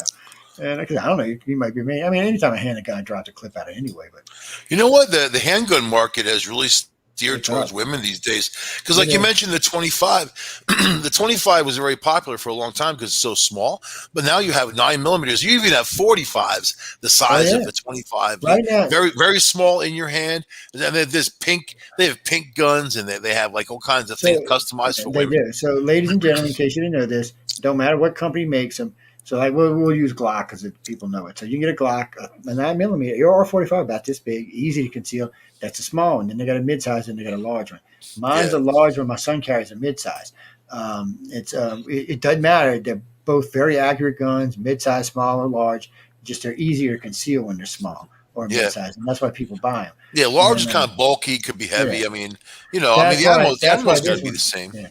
That's why this one is open carry. And the only real difference is that it goes by clip. So the small one's going to hold about 7 or 8. The medium size is going to hold anywhere from 17 to 19. Well, anywhere from 15 to 17. The large is going to hold anywhere from 19 to 25. You see now in New York, that's like so illegal. Yeah, the people are restricted to 7 rounds in your magazine. Even a rifle, man, 7 rounds. Now you look at this one. It's a 20 round. Unless you're at the range. If you're at the range, you can do the 10 rounds. Yeah, this is a 21 round. If you're law enforcement, you can use the bigger magazines. But so that's a 21 round. I actually have 34 round clips for it. Those are really for the range, or if you're out somewhere, you just want to go pop off some rounds. Or you know what? It's nice because you don't have to reload as much. Especially if you're target shooting, man. It's kind of nice having that capacity. So you guys see what happens when we get on Biden and his gun laws. I used to love Beretta, man. Beretta's beautiful. Oh, I still love a Beretta, man. They really do. They really do. Now, this was from earlier, which we didn't get into. This was citing the rise of the Delta variant in Los Angeles and in Las Vegas. And if you see right next to it, you'll see it says Michael Angley predicts this 3 weeks in advance. I put that in there because I want people to realize what we were talking about. Now, we're going to move on to this next one. The worst speech of Biden's presidency, opinion by Peter Bergen, CNN national security analyst. He's basically bitching about the speech, the excuses that Biden's using to withdraw from Afghanistan. Now, if y'all have been paying attention to Afghanistan, the Taliban's making swift moves in there because Biden don't know what he's doing. Now, we're not going to have all the troops out to August 31, but he's not doing it right. See, Trump had made a deal with the Taliban, and he was setting up a treaty with the Taliban. Right. Well, Biden's not going to honor the treaty. So the Taliban's like, screw you. You're not going to honor the treaty. Then we're going to go just take the AFO. And now we got China trying to cut deals with the Taliban. Now, all of a sudden, our Pentagon's like, wait, what are we doing? Should we go back? Well, Biden's not going to go back. Did you see the Taliban just seized a whole bunch of our equipment, U.S. tanks and all that, and right from the Afghan forces? They just went in and took it. The Afghan forces have no heart to fight. No, they don't. You seen Haiti? Haiti today asked the president to send troops down to Haiti because somebody assassinated their president, and now they're trying to screw up the infrastructure, so they want us to send troops there. I'm thinking, man, look, if we're going to be the world's policemen, which I don't mind if we are, we need to start getting something out of it. I mean, we need to get like free oil or something. When we took over Iraq, the oil prices went down because we would say, hey, that's opium. We got opium out of the deal. That's when the opium went nuts. People, it's everywhere, right? Heroin and all of this stuff. I mean, think about it. From the time that we invaded Afghanistan. Yeah, so according to this, it was his ill-considered, hasty withdrawal from Afghanistan remarks. He called them the straw men, littered with false assertions. So he's saying everything that Biden was saying about this was a lie, which was true. Biden made a lot of lies about why we were getting out of Afghanistan. And then the other day, an Associated Press reporter tore up, what's her name? What's the redheaded bitch's name again? Saki. You hate saying that. I like to drink sake, so I think it in my head. Saki. So anyway. Saki. Think of Saki. Don't even go there. Just don't even go there. Just crazy. Saki. So you'll never forget it now, though. He's tearing her ass up about. First, he's tearing her ass up because she goes, well, the Republicans want to, they want to defund the police. Everybody in the room, you could hear the whole room actually went silent. I've never heard the press room go silent before. The whole press room went like. I never heard of one Republican ever say, let's defund the police. And right now, again, you can see it all over our country, defund the police by the Democrats. That day, 3 more Democrats came out and said defund the police. Now the problem is, like Littlefoot found out, it doesn't work. People are dying in her city now. What was she blaming the 3 states around her for guns coming into her area? I mean, come on. No, Littlefoot, you've got the most restrictive laws in the country for gun violence, for guns, and you're getting people killed left and right. I mean, you've had children. There have been 17 children in the last 3 years killed by stray bullets. One little 9-year-old girl up in her bedroom reading her book, doing her homework, boom, bullet right through her head. Wasn't intentional. It was an accident. There were dozens killed this weekend, the 4th of July weekend. The guy riding on the bus the other day? Well, it comes through, kills him. I mean, it's got to the point where it's ridiculous. They don't care. They don't care. And I'm going to tell you now, they ain't getting my guns like they're pride of my cold, dead hands because I don't feel comfortable. The reason I bought Martha was because a couple of my friends in New Orleans. So I had one friend get robbed on St. Charles, which is one of the richest neighborhoods in town. They took his car. I had another one on 3 of them lost their cars. 3 got carjacked. One guy's driving home. He owns a nightclub. He closed his nightclub. He's driving home. Just counted up his cash. He thought somebody's trying to steal his cash. No, somebody just took a random shot at interstate, hit him in the shoulder. He drove himself to the hospital. Lucky bastard. He didn't get worse. And it was a 9mm round. It's a good thing it was at a long distance shot, or it might have killed him. And, I got shot at in Syracuse, man, going past a huge graveyard area there. But they were probably pointing the guns at the car. It ricocheted off my roof. That the mark is still there. It's like a little mark, a pretty big mark, but a few inches over it would have went through my window and probably would have got me. You know what I mean? There's people who are crazy out there, man. And those are illegal guns. I'm sure there was an illegal gun, And then now, so we're talking about Hades, wanting us to come down there, but it's worse. So it's looking like China's going to invade Taiwan now. Looks like Technically, we don't have a defense treaty with Taiwan, technically, but we have an unofficial one with them. the Constitution says we have to protect them, man. The way they set it up, so Yeah, I don't know how that really comes about, but so I don't know how Biden's going to do this, but if they go invade Taiwan, we're going to probably get involved in this. And China, I laughed the other day. This is so funny to me. This is Xi Jinping threatening the United States. Oh, we got a bigger navy. We got this. We got this. His own admiral. He had 2 admirals and 1 general defect to Britain. So did Russia, by the way. So his admirals the other day on TV stood laughing after he said, really? He said, that paper navy you got? He said, that's one of the reasons I left. You wouldn't build a real one. He said, it's a paper navy. He said, 1 carrier. He was talking about the new one. He said, it could basically take out most of China's fleet. He said that it's garbage. He said, you didn't see, and this cracks me up. We've already done the sub thing on them 3 times where we just popped up in 4 different areas with nuclear subs off their coast. They didn't even know they were there. Actually, they didn't even know they were there until we told them they were there. So then we got a destroyer, not an Agus. It's a newer one. I forgot what it was called. It just sails, they're doing they got a big fleet down in South Pacific doing their thing, showing how bad they are. This thing sails up on the side of their new carrier, the one they just finished building that can't fly yet. right. Just parks there. And it's cruising alongside for like 30 minutes before anybody realized it was in the middle of their fleet. This thing could have took out like half their fleet before they even knew what the hell was going on. Allow me to clarify, though, biggest Navy. We're talking about very small boats, and they did that on purpose just to say they have the biggest by number. But let's just say that the soldiers in China have not been paid in quite some time. They have their auxiliary troops haven't been paid at all, and then the retired haven't been paid at all. There's dissension. You have a couple of million of them who are very angry because of this going on. So they have no passion to fight. They have no passion to represent, Xi Jinping. But check this out. At the same time, India is massing weapons that we're giving them basically, and we're selling them anyway, right? And then their aim is to go after China. They have the population base. They both are roughly the same, 1.3 billion. But India's got the upper edge because they've got the passion to squash China. Now, with the pandemics and everything, this is a good time to attack if you know anything about war, and I know you do, Joe. This is a good time to attack. This is a good time to start a war. It would help to alleviate a lot of things around the world. But actually, Sean, the story was that a couple of assault domes had been converted to hold large amounts of prisoners for some reason. I don't know what they mean by prisoners. Now, there's some other weird shit been going on. In Arizona and New Mexico, they got these trains, and they're trains. They're just complete trains. These things like 5 miles long, and they just got cells on them. They look like 2x2 cells, and open air cells, by the way. Don't know what they for. They've been around for about a decade now, maybe longer. Crazy friend of mine, found out about them. Then on top of that, we just realized we've been watching these weird domes and these weird rectangular buildings being toted back and forth. They look like either going underwater or underground. At first, I thought maybe they were connected like a pipe system. But then I realized there was too many of these rectangular things to be pipe systems. There's some kind of little rooms.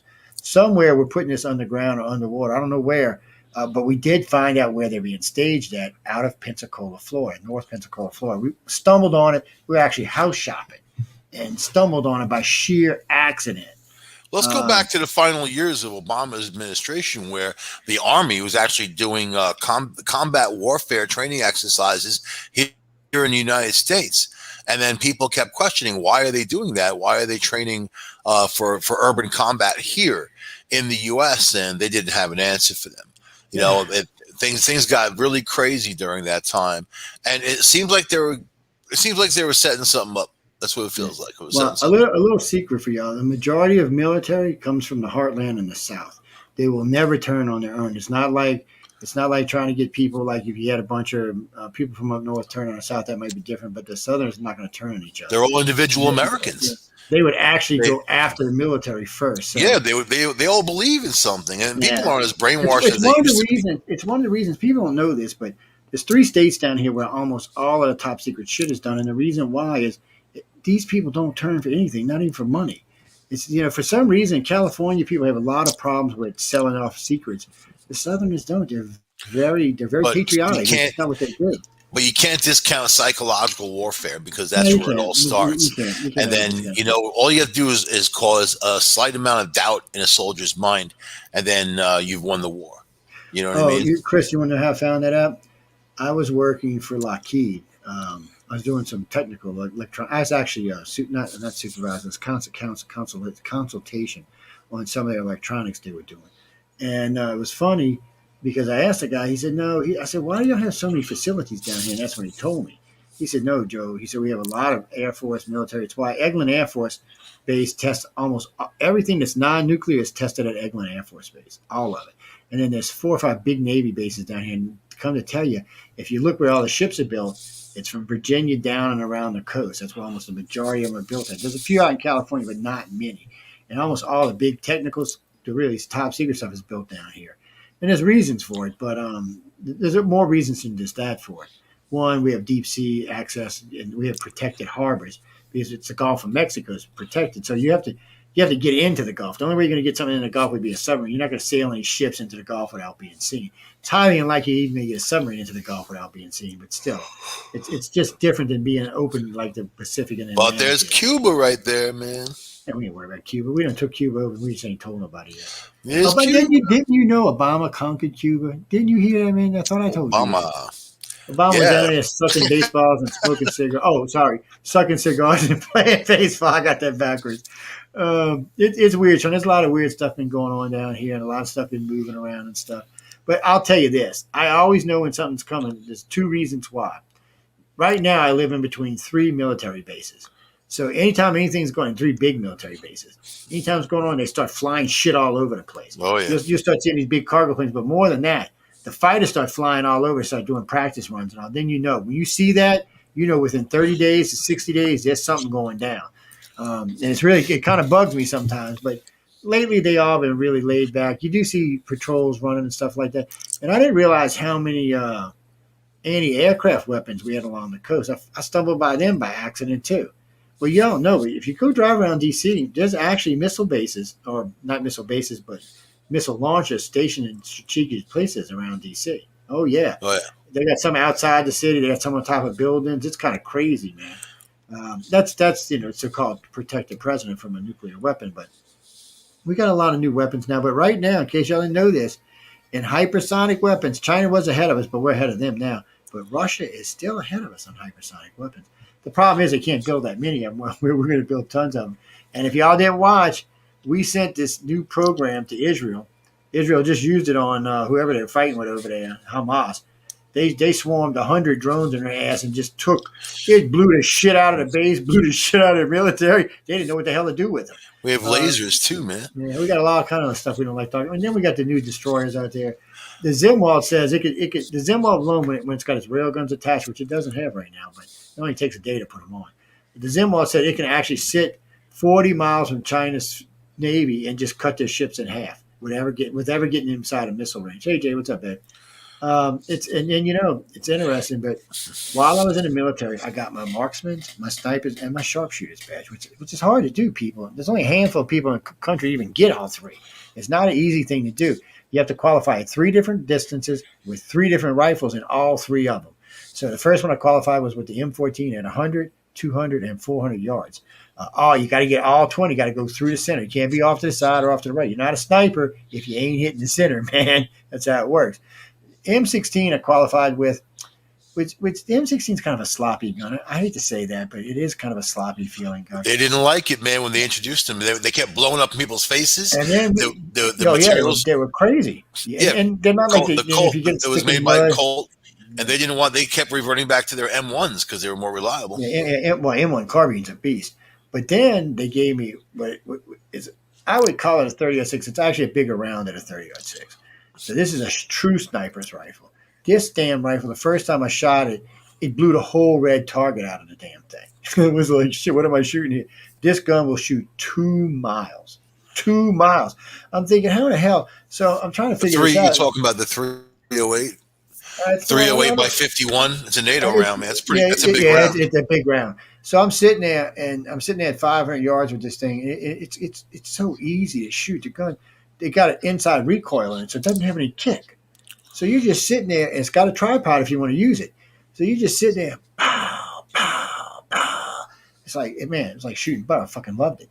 But you know what? Most of the guys in the gun couldn't even shoot the damn thing. They were off missing targets all over. I love the gun, and all 3 targets, 20 for 20 for 20 for 20, 20 for 20. I swear, the first job I was offered when I got home, New Orleans police called me and said, "We need a sniper." I said, "It ain't me." He's like, "Yeah, no, your shots in pickle. We'll pay you $80,000." I said, "Dude, I don't want to kill people," and I don't. I did it because I'm a coon ass country boy who liked to go hunting when I was young, and we used to have contests who could shoot the deer through the heart.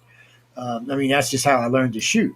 And I learned to shoot several different rifles and several different shotguns. It's just how I grew up. It wasn't anything special. It wasn't even special forces training. It was just the way I grew up and the way I was taught. My grandpa served. My grandpa served as a sniper in the military in World War II. And I was taught by probably one of the best, but I didn't think about it when I was a kid. So he probably used a big 7mm Magnum. That was what they liked, the Springfield 7mm Mag for a sniper rifle. He said they used to steal cushions out of the Jeeps, a little padded cushion to put on their shoulder when they shot the damn thing because they kicked so hard. He said kick like a mule, but still it was a 7mm Magnum. That's a big round, man. But and he said it was good for about 800 yards, 900 yards, pretty accurate. They used the big 50 calibers. Amelia's giving us a countdown. Well, we ain't got like 6 minutes left, so you're good.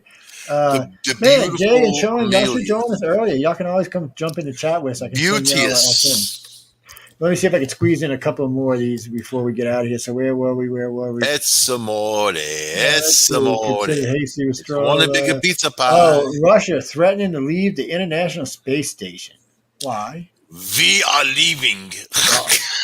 Screw you, Americans. We're going to build well, you know why? Because China's building a space station. We don't like you anymore. I think that's why. I think they're going to hang out with China. Screw America. This vodka. And again, they want to, we're talking about China invading. Here we go. I love this one. Kamala Harris is lying about the GOP voting laws. So Governor Kim is suing her for lying. Finally the GOP is growing a set. For years they wouldn't sue anybody. And now finally they're starting to sue out their ass all over the place. They're all a bunch of clowns. They're all a bunch of clowns.